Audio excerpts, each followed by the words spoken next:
Di video kali ini kita akan membahas sosok yang luar biasa dan sangat menginspirasi, yaitu B.J. Habibie. Siapa sih yang tidak kenal dengan beliau?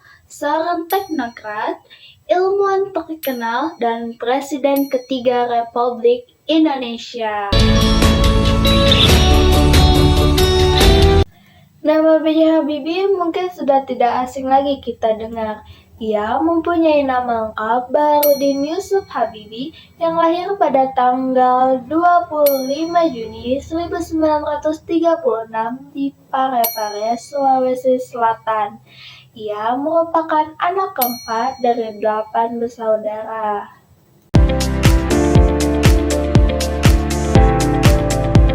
Karena lahir di Parepare, B.J. Habibie pun menempuh pendidikan dasarnya di Parepare juga.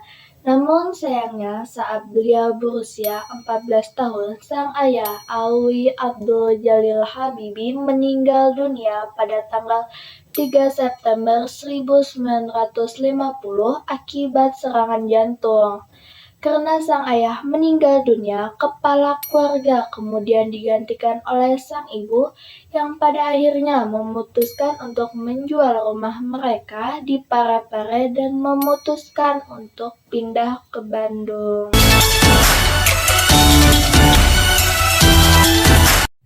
Nah, selama di Bandung, B.J. Habibie ini menjalani pendidikan di SMA Kristen Dago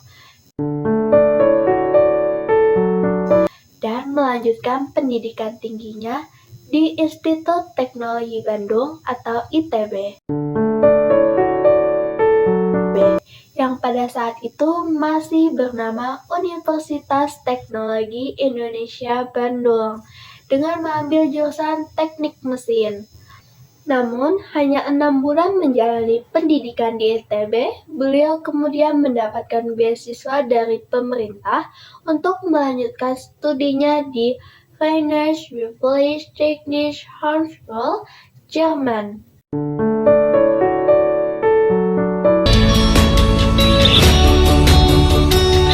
Tahun 1960, beliau mampu menyelesaikan pendidikan S1-nya dengan gelar Diplomat Ing dari Jerman dan berhasil meraih predikat cum laude atau sangat memuaskan dengan nilai rata-ratanya adalah 9,5. Karena mendapatkan gelar insinyur, beliau kemudian mendaftarkan diri untuk bekerja di Messerschmitt Bechtle atau MBB. MBB sendiri adalah perusahaan terbesar di Eropa. Di sana ia terlibat dalam berbagai proyek pengembangan pesawat maupun militer.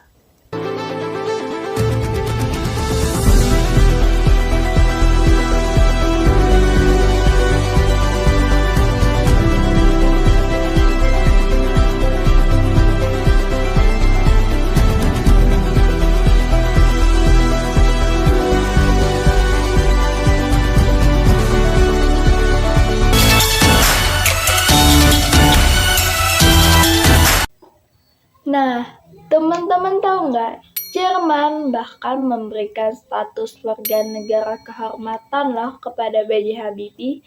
Namun sayangnya hal ini ditolak oleh beliau.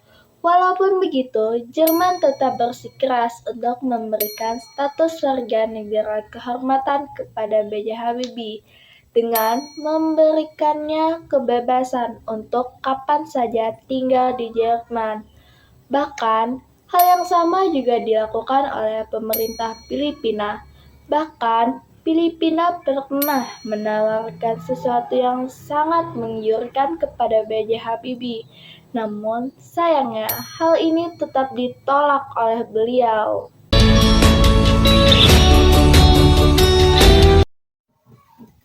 BTW, kalian tahu nggak, B.J. Habibie ini dikenal sebagai apa?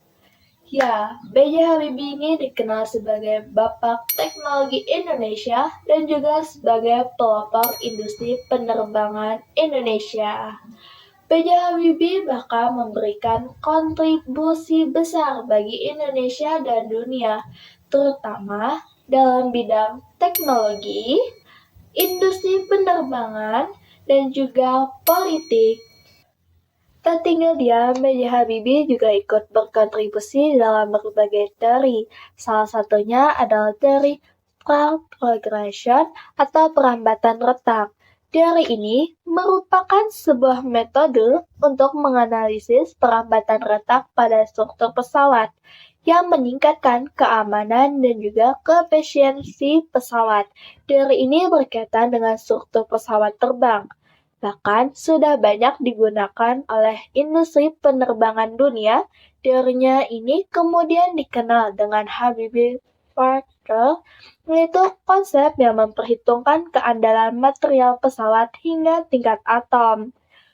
Bahkan, pesawat ini digunakan secara luas di industri penerbangan global untuk meningkatkan efisiensi dan keamanan pesawat.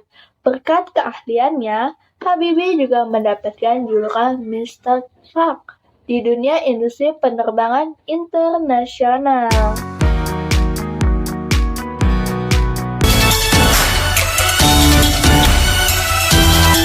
Tapi yang bikin aku salut adalah beliau ini kan sudah sukses di luar negeri tentunya, tetapi beliau tetap memilih pulang ke Indonesia untuk memenuhi perintah dari Presiden Soeharto.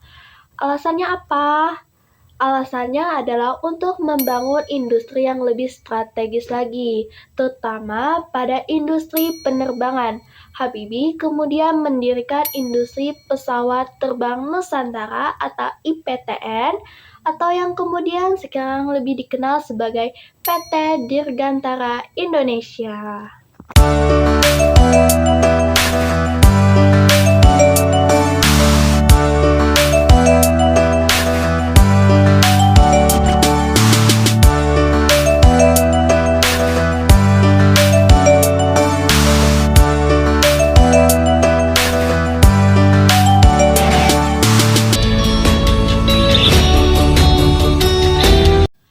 Beliau juga ikut memimpin pengembangan pesawat pertama buatan Indonesia yang diberi nama N250 Gatotkaca yang berhasil terbang perdana pada 10 Agustus 1995. IPTN juga berhasil menjadi salah satu perusahaan penerbangan yang diakui di Asia dan berhasil memproduksi pesawat untuk keperluan domestik maupun ekspor. Hal ini menjadikan Indonesia sebagai salah satu negara yang mampu memproduksi pesawat sendiri di Asia. Pesawat N250 merupakan pesawat yang dirancang dengan teknologi fly-by-wire yang saat itu merupakan sebuah inovasi dan hanya digunakan oleh pesawat-pesawat modern di dunia.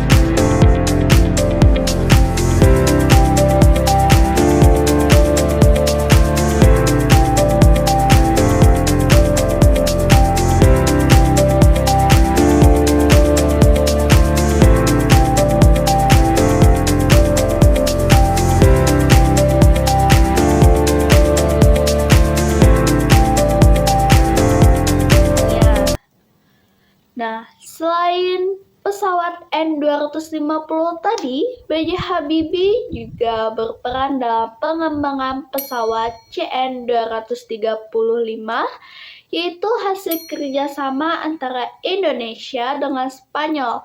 Pesawat ini sudah banyak digunakan oleh negara untuk keperluan transportasi.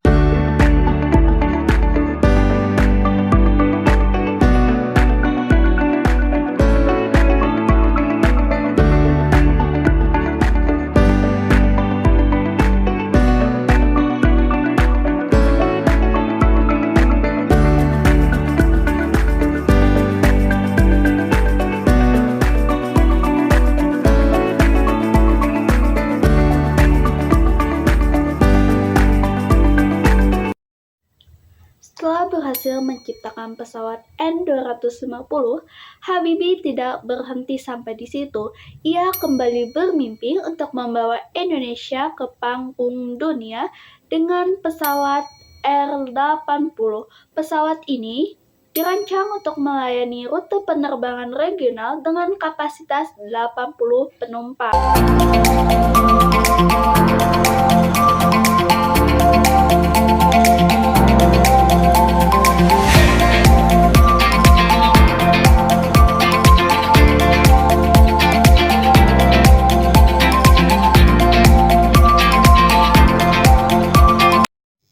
Namun sayangnya, proyek ini menghadapi tantangan yang besar, mulai dari saat pendanaan, regulasi yang ketat, dan kendala teknologi.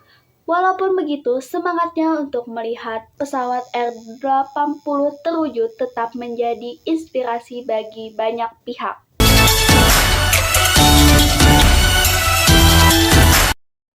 Nah, selain dunia penerbangan, B.J. Habibie juga ikut berkontribusi dalam dunia politik. Ia memasuki dunia politik saat menjadi Menteri Riset dan Teknologi pada tahun 1978 dan menjabat selama lebih dari 20 tahun. Selama masa jabatannya ini, ia berupaya mendorong industri berbasis teknologi tinggi di Indonesia. Kepemimpinannya ini dikenal dengan visi modernisasi, kemandirian teknologi, dan demokrasi. Pada tahun 1998, Indonesia mengalami krisis ekonomi dan politik, sehingga B.J. Habibie pun diangkat sebagai Wakil Presiden Republik Indonesia mendampingi Presiden Soeharto. Namun, tidak lama kemudian, pada tanggal 21 Mei 1998, B.J. Habibie dilantik sebagai Presiden Republik Indonesia yang ketiga.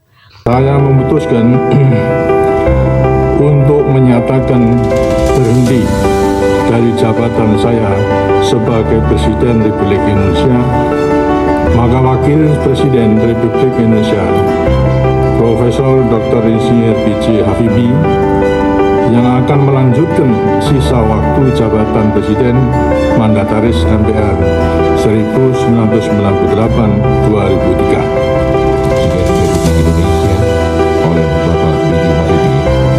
Sebelum memangku jabatan Presiden, saya akan melaksanakan kewajiban konstitusional saya.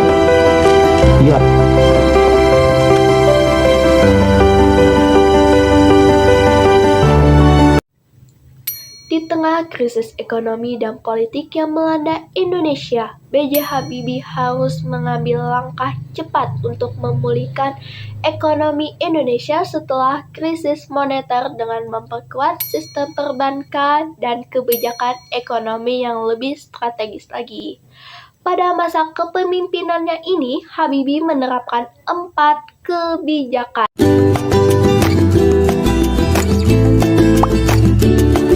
Yang pertama, reformasi demokrasi. Maksudnya apa?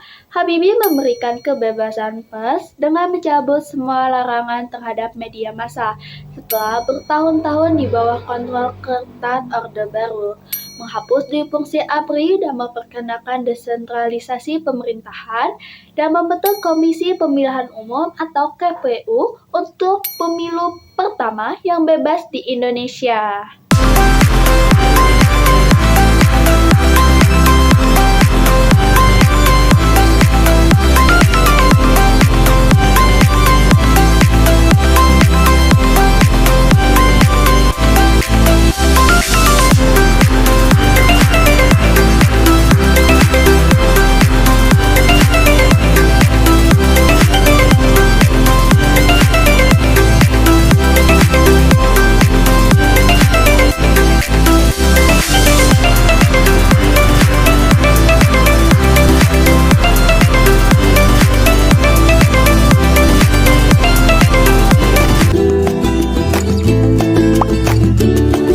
Yang kedua, referendum Timor Timur. Habibie juga memberikan kebebasan kepada rakyat Timor Timur untuk menentukan nasib mereka melalui referendum yang akhirnya berujung pada kemerdekaan Timor Timur pada tahun 1999. Keputusan ini pun mendapat pujian dan juga kritik, tetapi dipandang sebagai langkah yang demokratis dan juga berani. Yang ketiga, pemulihan ekonomi pasca krisis pada tahun 1998 dengan menerapkan kebijakan stabilisasi ekonomi melalui restrukturisasi perbankan dan pembentukan Badan Penyihatan Perbankan Nasional atau BPPN. Bahkan, nilai rupiah yang awalnya anjlok mulai membaik di bawah kepemimpinan B.J. Habibie dan meningkatkan transparansi dan good governance dalam pengelolaan ekonomi negara.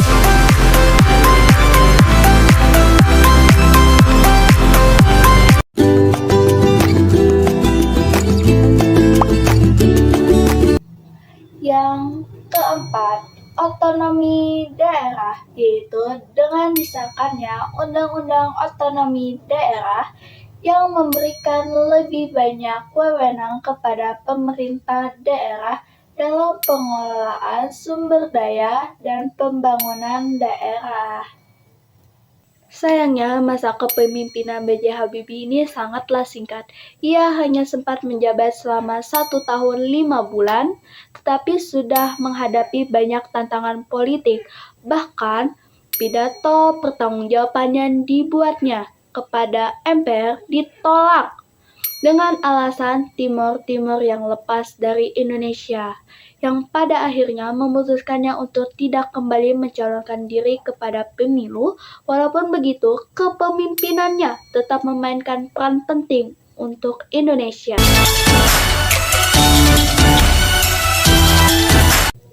Selain industri penerbangan, B.J. Habibie juga ikut berkontribusi dalam sektor teknologi lainnya seperti industri maritim melalui perkembangan kapal di PT PAL Indonesia, satelit telekomunikasi seperti peluncuran satelit Palapa yang merevolusi komunikasi di Indonesia, bahkan melalui teknologi pertahanan dengan pengembangan berbagai produk strategis untuk kebutuhan militer nasional.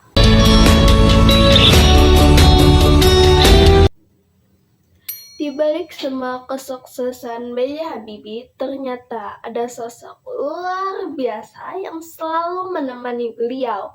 Ia bernama Hasri Ainun Besari. Mereka menikah pada tanggal 12 Mei 1962 di daerah Rangga Balela, Bandung.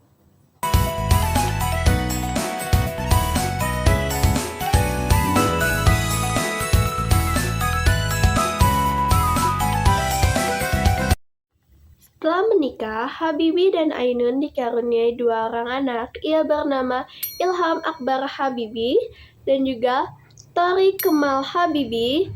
Namun, sayangnya Ainun meninggal lebih dulu dari Habibie, yakni pada tanggal 22 Mei 2010 akibat kanker ovarium yang dideritanya.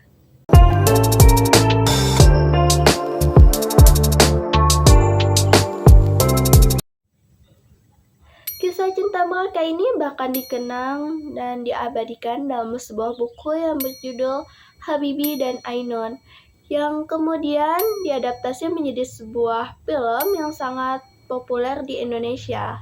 Bahkan, kisah cinta Habibie dan Ainun ini dijadikan monumen yang dinamakan Kisah Cinta Sejati Habibie dan Ainun yang diresmikan pada tanggal 12 Juni 2015.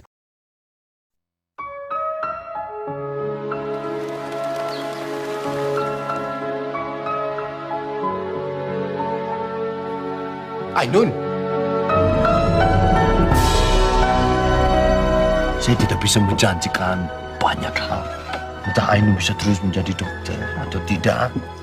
Entah kita bisa hidup muda atau tidak di sana. Tapi yang jelas, saya akan menjadi suami yang terbaik untuk Ainun. Kita harus mengembangkan industri strategis. Jadi, kapan saya bisa menyaksikan penerbangan perdana pesawat? Segera. Akhirnya, mimpimu tercapai. Membuat truk terbang untuk bangsamu.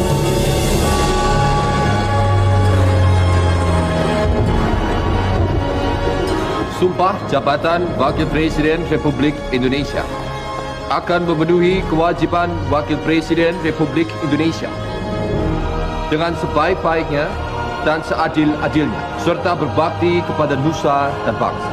Kamu itu pemimpin negara. Kalau kamu tidak bisa pimpin tubuhmu sendiri, gimana kamu memimpin tubuh 200 juta orang? Saya janji, saya akan membawa kamu ke cahaya itu. Hati menggeliat mengusik renungan. Saya tidak akan pernah tinggalkan kamu. Jangan terus dampingi. Harus berapa kali lagi Ainun dioperasi? Seperlunya. Sampai sembuh. Terima kasih Allah. Engkau telah lahirkan saya untuk Ainun. Dan Ainun untuk saya. Terima kasih Allah. Engkau telah pertemukan saya dengan Ainun. Dan Ainun dengan saya. Kemudian kau berikan kami bibit cinta yang murni, suci, sejati, sempurna dan abadi. Ainun, jangan tinggalkan saya.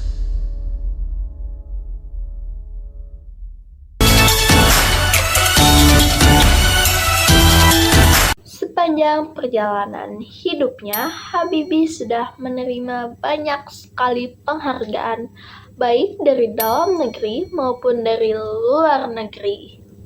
Nah, di antaranya adalah Bintang Republik Indonesia atau Adipurna yang diberikan oleh pemerintah Indonesia, pengakuan dari berbagai universitas internasional karena kontribusinya dalam dunia penerbangan, penghargaan dari Lembaga Dirgantara Dunia atas penemuannya di bidang aerodinamika pesawat, dan yang terakhir adalah pengakuan dari Komunitas Dirgantara Global atas pengembangan teknologi pesawat.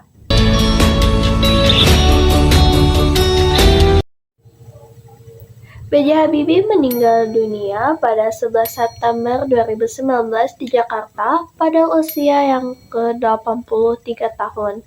Akibat komplikasi kesehatan, ia kemudian dimakamkan di Taman Makam Pahlawan Kalibata berdampingan dengan makam istri tercintanya yaitu Hasri Ainun Besari.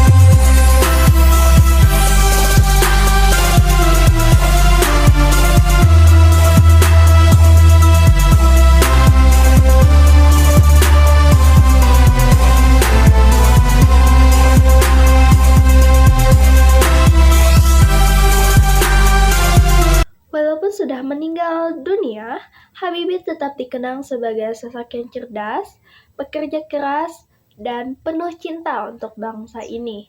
Beliau juga berpesan kepada generasi muda untuk jangan takut bermimpi dan teruslah belajar demi kemajuan bangsa ini. Dan ada beberapa kutipan inspirasi dari beliau yang aku juga cukup suka. Yang pertama, keberhasilan bukanlah milik orang yang pintar, tetapi milik mereka yang mau berusaha. Dan yang kedua, belajarlah setinggi mungkin dan kembalilah untuk membangun bangsa ini.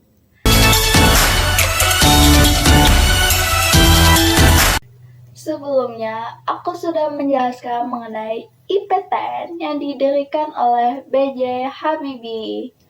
Namun sayangnya saat IPTN mulai mencapai puncak kejayaannya, Presiden Soeharto malah meminta B.J. Habibie untuk menutup IPTN beserta industri strategis lainnya dengan alasan krisis moneter yang terjadi pada tahun 1997 sampai 1998. Ini juga menjadi alasan kenapa pesawat yang diciptakan oleh B.J. Habibie sering sekali mengalami hambatan. Penutupan IPTN juga berdampak kepada para karyawannya. Bahkan yang lebih parahnya lagi, kan IPTN udah ditutup. Terus Indonesia malah membeli pesawat dari negara lain. Padahal kita bisa memproduksi pesawat sendiri yang tentunya harganya akan jauh lebih murah dari ketimbang kita beli dari negara lain. Jadi, semoga kisah tentang B.J. Habibie ini bisa menjadi motivasi untuk kita semua untuk terus belajar, berinovasi, dan juga mencintai Indonesia. Itulah kisah hidup dan perjalanan inspiratif dari seorang visioner sejati. Semoga semangat dan warisannya tetap hidup dalam diri kita semua untuk membangun Indonesia yang lebih Psycho, so left but she's right though. At night she's screaming, I'm on my mind. She make you curse.